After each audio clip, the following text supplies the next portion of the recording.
So guys, আজকের ভিডিওটা শুরু করছি ব্রেকফাস্ট থেকে। তো আজকে আমি ব্রেকফাস্টে নিয়েছিলাম ছাতু দিয়ে টক দই দিয়ে খেয়েছিলাম। তো তারপরে রান্নাবান্নায় চলে যাব। আজকে কী কী রান্না করেছি সেটাই তোমাদের সাথে শেয়ার করব।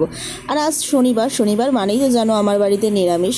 তো উচ্ছে আলু সেদ্ধ করেছিলাম, আর সাথে ঝিঙে দিয়ে আর কাঁঠালের বীজ দিয়ে মুগের ডাল করেছিলাম, আর সাথে নিরামিষ কচুর শাক ছিল, পটল আলুর তরকারি।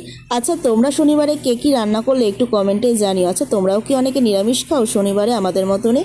কে কে কোথা থেকে এই ভিডিওটা দেখছো, মানে কোন জায়গা থেকে, অবশ্যই একটু কমেন্টে জানিও, কারণ আমারও জানতে ইচ্ছা করে তোমরা কে কোথা থেকে আমার ভিডিওগুলো দেখো। হ্যাঁ, এত কথার মাঝখানে তো ইন্ট্রোটাই দেওয়া হয়নি। Hello everyone, welcome to Facebook blog. দেখো, কথা বলতে বলতে রান্নাটা অনেকটাই হয়ে এসেছে, আর এখন আমি পটল আলুর তরকারি করছি, নিরামিষ পটল আলুর তরকারি। আর আজকের ভিডিওটা তো তোমাদেরকেই বললাম কী কী রান্না বান্না করলাম, সেটাই তোমাদের সাথে শেয়ার করলাম। ভিডিওটা তোমাদের কেমন লাগলো জানিও কিন্তু। তো ভালো থেকো, বাই গাইস।